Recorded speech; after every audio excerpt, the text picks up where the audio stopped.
J'ai mis 3 ans à fabriquer ce Babou Frick articulé qui apparaît dans Star Wars 9 et plus tard du coup dans la série et dans le film Mando. 3 ans. C'est bon pour vous? Alors qu'au départ, dans ma tête, ce projet il devait prendre genre 1 mois maxi. Hein?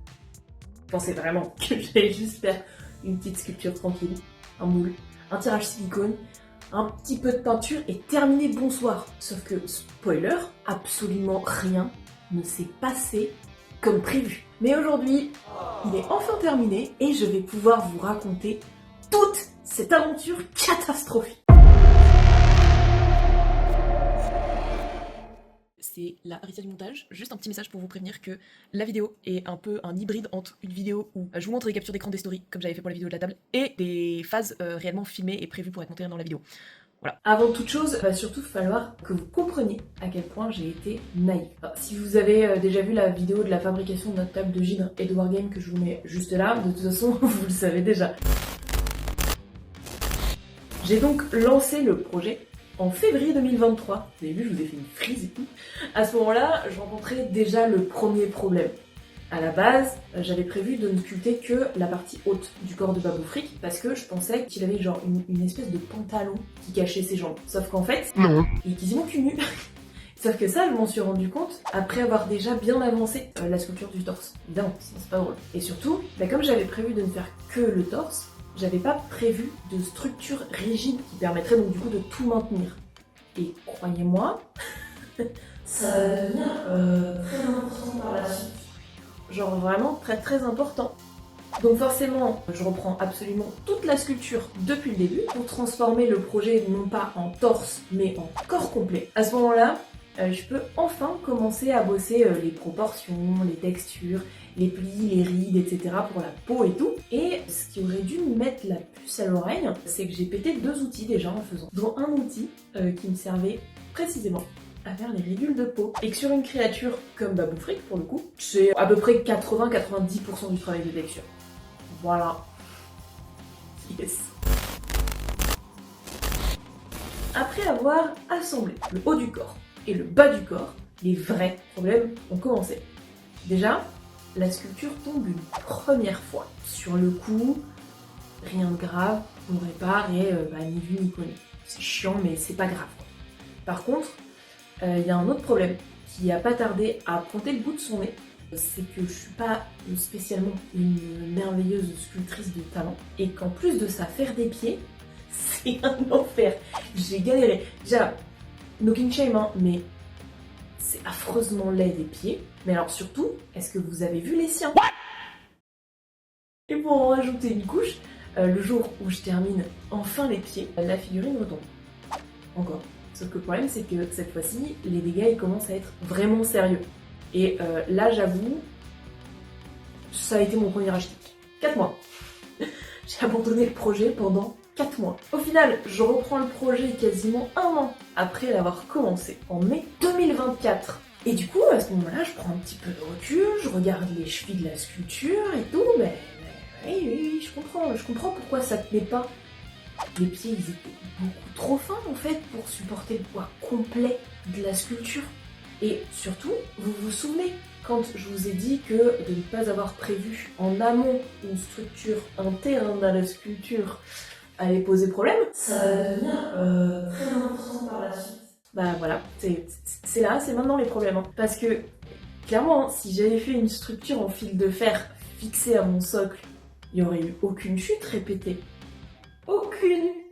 Donc là, il faut que je refasse les chevilles, il faut que je refasse les jointures, les mains, les bras et surtout les pieds plus épais. À ce stade-là, c'était devenu un projet de réparation plus qu'un projet de sculpture réellement. L'objectif de ce Babou Frick, c'était de l'exposer dans les décors immersifs Star Wars que l'on fait à l'espace Spatioport pour le Bordeaux Geek Festival tous les ans avec le groupe Fun Star Wars Bordeaux. L'idée concrètement, c'était de pouvoir le faire poser en fonction de l'action qu'il devait faire selon les différentes scénos dans lesquelles on déciderait de l'installer. D'où l'intérêt du coup de faire une figurine en silicone avec un squelette articulable et non simplement en impression 3D qui serait du coup, je sais pas, figé dans une seule position. Donc pour ce faire, j'ai commandé des squelettes de poupées articulées, comme ça, qui m'ont coûté une turbo blinde. Et après avoir reçu donc du coup mes petits squelettes de poupées, je retourne tranquillement à l'atelier pour avancer sur ma sculpture. Et là, je tombe sur ça. Voilà, la sculpture est encore tombée. À ce stade-là, il me restait deux options. Soit je recommençais tout en faisant enfin une structure en interne, ce que j'aurais dû choisir de faire, soit faire une semblant de structure un peu comme je pouvais. La première option, elle était honnêtement non négociable en vrai, parce que j'avais vraiment passé déjà beaucoup trop de temps à bosser dessus. Et puis, honnêtement, en fait, j'étais plutôt satisfaite de la sculpture du torse, donc ça me faisait un peu deuil de tout casser et de devoir tout refaire. Donc j'ai choisi la seconde option. Je réassemble tout une nouvelle fois, et là je prends une décision radicale. Désolée pour ton intimité, mon fric, mais je lui ai littéralement mis un bâton dans le fondement. Et vous voulez savoir le pire? C'est que même avec ce bâton dans le cul, il est encore tombé. Et du coup, la gravité a fini par avoir raison de moi, hein, et j'ai à nouveau racheté le projet pendant un bail. Yes. Finalement, on arrive donc en mars de cette année, en mars 2026, et je reprends enfin le projet avec beaucoup plus de recul, une meilleure vision globale, et surtout l'impression de pouvoir enfin analyser clairement tout ce qui n'allait pas dans la sculpture. Et il y avait plein de choses qui n'allaient pas dans la sculpture. Avec ce regard neuf, j'observe enfin correctement les proportions. C'était éclaté au sol, mais genre vraiment. Je sais pas si j'étais aveugle ou si j'étais tellement concentrée sur toutes les réparations en fait que je devais faire que je voyais plus rien, je sais pas. Mais les proportions, elles étaient catastrophique. Donc cette fois, j'ai dû prendre le problème à la racine et j'ai découpé chaque partie de la sculpture, les bras, les jambes, le buste, etc. Et j'ai tout réassemblé en coupant les volumes en trop un peu façon Lego. Et bizarrement, là ça commençait enfin à ressembler à Babou Frick. Yes! Et surtout, cette fois, j'ai pris ce qui probablement est la décision la plus intelligente de tout le projet. C'est en fait d'arrêter d'assembler complètement toutes les pièces tant que j'étais pas en fait arrivée à la partie finale du moulage. Point bonus de cette technique, c'est que ça m'a surtout permis de travailler donc les mains et les pieds séparément du reste du corps, ce qui me permet d'accéder aux endroits un peu plus chiants habituellement, et donc c'était carrément plus pratique en fait. D'ailleurs, petite parenthèse, une partie de ce projet a été faite en stream avec vous, donc si jamais ça vous intéresse, de voir tout ça, du craft, de la peinture, des Warhammer, des figurines, du Baldur's Gate, du blabla JDR, des fois d'autres jeux, ou complètement d'autres projets chaotiques comme celui-ci, et vous êtes les bienvenus sur Twitch. Visiblement, ma spécialité c'est de réussir à transformer des projets qui a priori sont simples en épreuves psychologiques.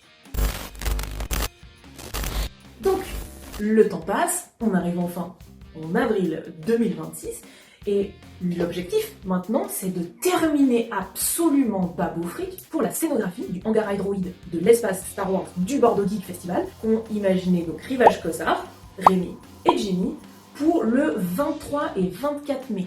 Donc Babou il doit être fini pour l'installation du 22 mai, donc le 21 au soir. Et là le stress il commence parce que je me suis pas laissé le choix de finir ce Babou Frick pour une autre date que celle-ci. Donc c'est le 22 mai ou rien. Mais aussi parce que ça veut dire qu'à ce moment-là, je dois commencer à lancer les commandes de matos. À partir de maintenant, je vais rentrer un petit peu dans les détails des chiffres, parce que je pense que c'est surtout très important pour que les gens qui ne sont pas vraiment familiers à tout cet univers puissent situer un petit peu le coût de ces choses-là. Mais aussi parce que je pense que c'est important de remettre les choses dans une vision un peu plus réaliste. Tout le monde n'a pas les moyens d'injecter autant d'argent dans de tels projets. Et c'est bien aussi de ne pas normaliser le fait que pour un projet soit réussi, il faille absolument dépenser des centaines d'euros. Ici c'est mon choix parce que j'ai eu une jolie rentrée d'argent avec le travail, mais c'est absolument pas obligatoire et ça ne doit pas être une raison, surtout pour dénigrer un projet parce que la personne l'a fait pour 20 balles. Si cette partie-là ne t'intéresse pas, je t'invite à skip jusqu'au... Donc le moulage et le silicone de qualité, ça coûte une fortune. Pour le silicone, les colorants et la peinture spéciale pour le silicone, j'en ai eu pour 187 €. Pour la partie moulage seulement, j'en ai eu pour 195 €. Ensuite, il a fallu que je fasse un petit tour à Leroy Merlin pour du matos pour pouvoir faire le squelette en interne. Parce que oui, en fait, ce squelette de poupée, il fonctionnera pas. Donc ça nous fait 60 € en plus. Ça nous fait en gros un total de 443 €, 450 € on va dire. Petite précision, je sais que ça peut sembler exorbitant comme montant. Ça l'est. Il n'y a pas de question par rapport à ça. Mais il faut garder en tête que mon but là-dedans, c'est pas d'en faire qu'un seul tirage, mais bien de faire plusieurs autres Zanzellan, encore plus maintenant du coup que j'ai vu le film Mando. Si j'avais voulu n'en faire qu'un seul, pour le coup, j'aurais fait un moule basique en plâtre et basta. Ça m'aurait coûté 50 € en moule, même moins, et voilà. Mais là, cet investissement de base, en fait, me permet d'en faire plusieurs, avec un moule qui va survivre dans le temps, aux nombreuses tractions du tirage surtout. Donc là par exemple les bobines de fil, la peinture en silicone, etc. c'est des choses pareilles qui ne s'achètent pas en petite quantité. Donc que j'en fasse 1 ou 50, j'en ai à acheter la même quantité en fait au final. Même chose pour les colorants, pour les fils, etc. La seule chose que j'aurai à racheter pour en faire un autre, ce sera donc seulement le silicone. Parenthèse finie, vous imaginez bien qu'avec des sommes pareilles investies, l'erreur, elle est vraiment plus en option. Maintenant, il faut que je vous explique rapidement comment fonctionne un moule en plusieurs parties. L'idée, elle est assez simple. On va venir fabriquer un moule en 2 parties. On réalise une première partie, on applique ensuite un démoulant et puis on vient réaliser la seconde partie. Une fois ces 2 parties assemblées, on obtient une sorte de boîte rigide qui contient notre empreinte de notre sculpture. Le piège, c'est qu'il faut absolument éviter que les 2 parties du moule s'auto-bloquent l'une dans l'autre. C'est ce qu'on appelle les contre-dépouilles. Donc c'est des volumes qui peuvent venir s'emboîter et complètement empêcher du coup l'ouverture du moule. Ça vient s'emboîter et pouf, ça débloque, ça dépasse et paf. Pour éviter ça, on commence donc par construire des murs tout autour de la sculpture. Ici, j'utilise de la charpente NSP sans soufre. Et le sans soufre est très important. Mais pourquoi Jamy? Parce que le silicone que j'utiliserai plus tard, donc du Dragon Skin de chez Smooth-On, est un silicone qu'on appelle le silicone Platinum Cure. C'est un genre de silicone qui est extrêmement sensible. Le soufre, le latex ou même certains autres produits chimiques, comme des résines, par exemple, peuvent empêcher sa polymérisation. À ce stade-là, je dois donc du coup faire très attention à tout ce qui rentre en contact avec le moule. Même les gants dans latex, par exemple, c'est finito pipo. À la base, j'avais prévu donc de faire les murets comme ça là, tout le tour, et de couler par-dessus mes différentes couches de résine. Mais en fait, je pense que ça va pas du tout fonctionner. Ce que je vais faire, c'est que je vais le mettre debout. Rigolez pas de suite. Je sais, c'est merdeux vu qu'il s'est pété la gueule plein de fois. Là, on va faire les murets comme ça. Ensuite, quand j'arriverai à faire les murets vers le bas au niveau de l'entrejambe, on va le mettre du coup debout. Je vais mettre un bout de cellophane et on va faire une mini coque en plâtre par-dessus le cellophane sur le dos, histoire de le solidifier et d'être sûr qu'il tienne debout. Une fois qu'on aura fait ça, déjà on aura la coque solide, donc je pourrai le mettre sur le dos. Et en plus de ça, je sais même pas si j'ai du plâtre en fait. C'est bon, j'ai du plâtre! Et en plus de ça, surtout, il tiendra normalement debout. Parce que là, ça bouge trop et ça peut se péter la gueule avec le poids de la résine en fait. Une fois que j'ai eu fait tous les murs comme il faut au propre, j'ai fait donc mes petites clés. C'est ça qui va permettre au moule de bien pouvoir se caler l'un sur l'autre. Et ici, je vais mettre des vis papillons, histoire que le moule soit tenu bien fermé. Regardez la bébé. Ensuite, il faut gérer un autre ennemi, l'air. Quand on coule du silicone, il y a des bulles qui peuvent se retrouver piégées dans les zones les plus hautes. Pour leur permettre de s'échapper, on va ajouter ce qu'on appelle des cheminées, c'est-à-dire des tout petits conduits d'évacuation. Dans mon cas, c'est les petits pics en bois que vous voyez dépasser là du menton et du bout des doigts. Leur emplacement dépend entièrement de la façon dont le silicone va circuler dans le moule. Et ici, comme le moule sera retourné, je vais donc devoir prévoir des sorties d'air sur tous les points hauts susceptibles de piéger les bulles. Il est temps maintenant d'attaquer le moulage. Comme j'utilise des résines que je n'avais jamais utilisées avant, j'étais à la fois stressée et ultra impatient. Le process ne change pas de ce que j'ai l'habitude de faire avec mes autres moulages. On fait une première couche de prise de détail, une couche, on va dire, d'épaisseur de remplissage et une couche qui va servir de maintien et de solidification au moulage. Pour faire la couche de détail, j'utilise la résine Epoxacoat Grey de chez Smooth On, encore une fois. C'est une résine époxy de surface qui permet de récupérer énormément de détails. Comme sur Babou Fric, j'ai des détails très fins avec les ridules, les plis, les textures de peau, etc. Bref, c'est une couche qui est excessivement importante. La deuxième couche, je l'ai faite avec la Freeform Air. C'est une espèce de pâte mousse bicomposante. Elle a l'avantage d'être ultra légère et de très bien combler les volumes. Donc ça permet d'avoir un moule épais, mais surtout qui pèse pas 40 kg. Ah, j'avoue, j'ai adoré pour bosser cette matière, c'est hyper pratique, c'est rapide, ça se lisse à l'eau, et bon, ça sent hyper bon. Je précise quand même que toutes les matières que j'ai travaillées jusque-là, il faut porter un masque, évidemment. On fait attention à sa sécurité. Et enfin, on a la couche de stratification. Donc c'est de la résine époxy et de la fibre de verre. Ça vient encapsuler l'ensemble des couches de résine du moule pour tout solidifier. Nous voilà donc rendus à la dernière couche de résine de la seconde partie du moule. Et là, avec la fatigue du projet, le stress et l'impatience certainement aussi, je pense, j'ai fait une erreur. Une erreur super con en plus, parce que c'est vraiment débile, mais elle peut ruiner l'entièreté de tout le projet. Il faut savoir que la résine époxy, elle fonctionne avec un ratio précis de résine plus un pourcentage de son volume en durcisseur. Bon, manifestement, j'avais pas mis assez de durcisseur malgré ce que je pensais. Bon, la résine n'a pas pris. Ça fait toujours gros chewing gum. Je vous montre. Hop. C'est un plaisir. Du coup, je vais enlever tout ça, nettoyer au maximum, et puis on va refaire une couche de petite résine par-dessus. Là où j'ai eu de la chance, c'était que du coup la couche supérieure, ça fait perdre du temps et de la matière évidemment, donc de l'argent. Mais c'est pas dramatique parce que c'est pas ma couche de détail qui a foiré. Là pour le coup ça aurait été catastrophique. Mais au final, la résine elle se retire relativement facilement. À la suite de ça, j'ai relancé un mélange, cette fois-ci vérifié plusieurs fois au niveau du calcul, et quelques heures plus tard, le moule, il a bien pris. Bah oui, quand on fait les ratios correctement. Je peux vous dire que celui-là, j'ai tapé sur le moule comme une tarée pour bien vérifier qu'il avait bien pris. Faites jamais ça, ça peut casser.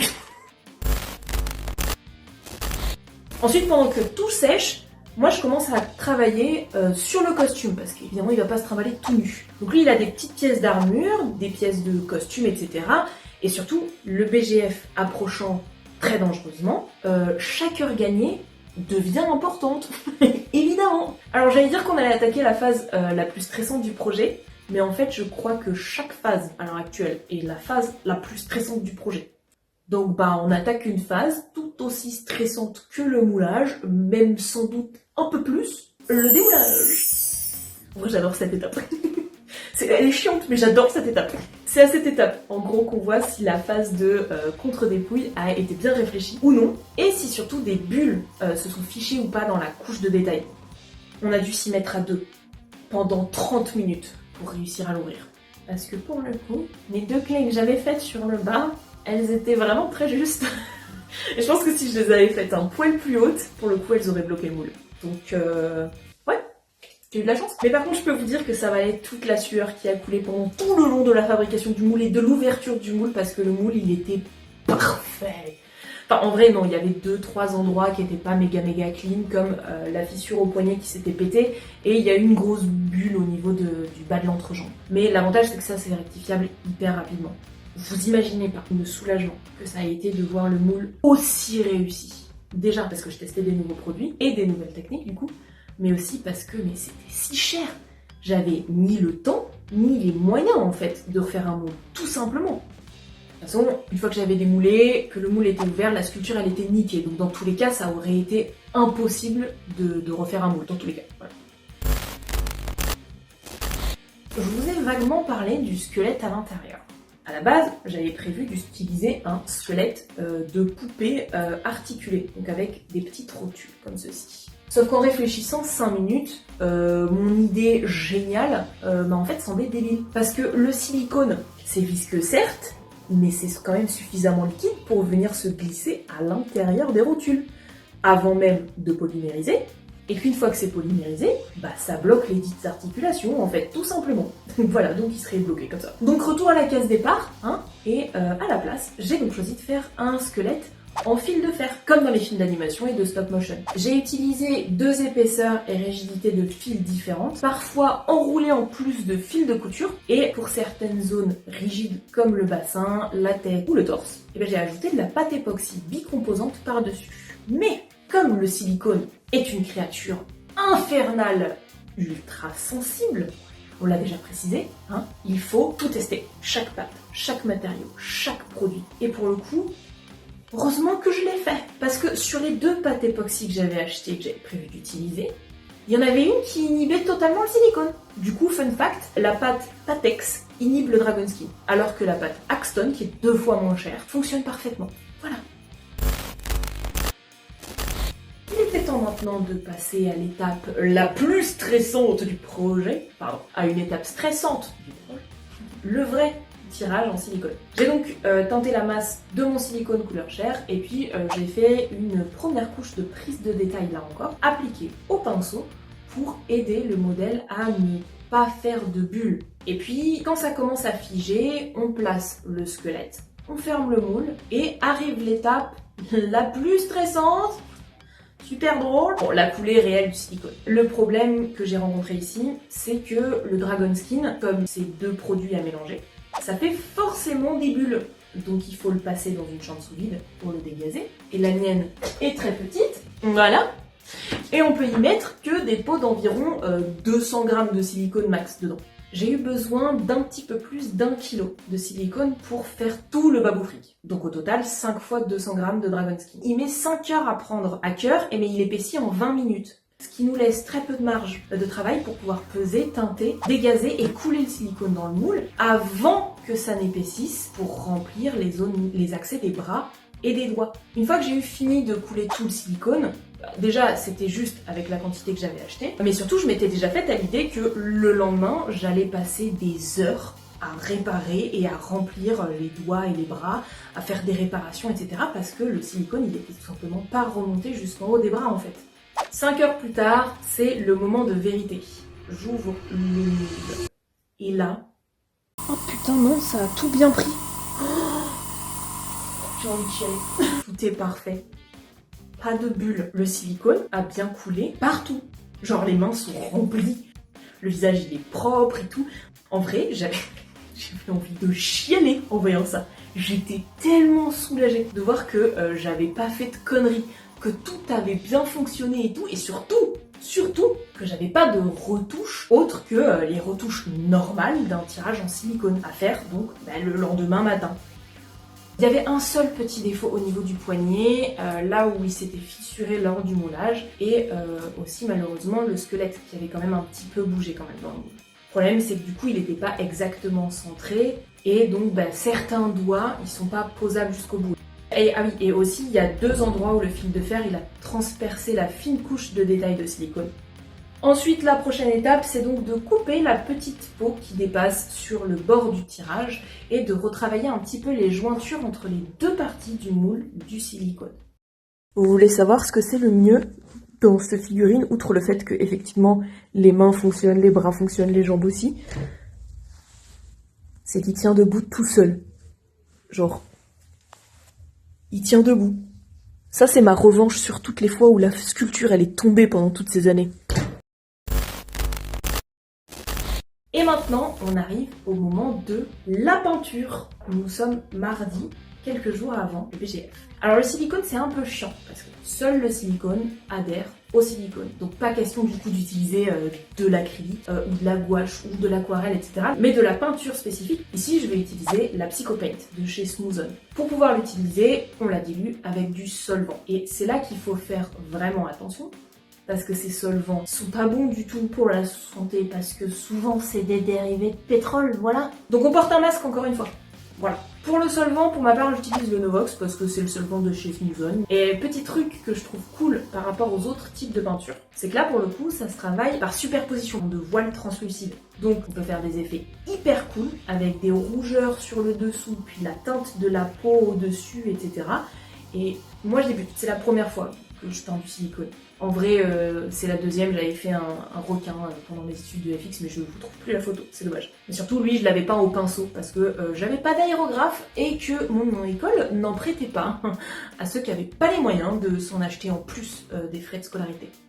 Et là, au moment de la peinture, j'ai eu une mésaventure imprévue. Il me restait plus que 3 jours pour finir le fameux Babou Frit, car vendredi, je devais être vers 9h à peu près sur le lieu de la conf parce qu'on installait toute la zone du spatioport. Comme jeudi, les chaleurs allaient commencer à fortement monter, j'avais pas le choix. La peinture, elle devait impérativement être finie sous 24 heures.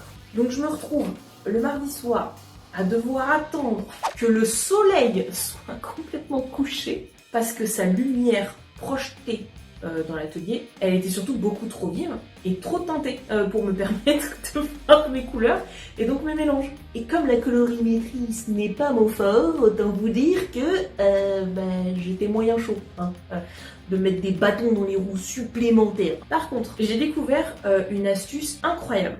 All credits to la Stan Winston School par contre. Et en fait, la Psychopaint, déjà mixée avec le solvant, ça peut se conserver pendant des heures au congélateur. Alors j'étais un peu sceptique quand j'ai appris ça, donc j'ai testé avec une petite quantité dans une petite boîte hermétique et pouf, direction le congélateur. Et le lendemain matin, ça avait toujours pas pris. Et en vrai, en fait, au final, il a juste fallu que je remixe avec un petit peu de solvant quand même pour lui faire retrouver exactement la même texture et la même fluidité.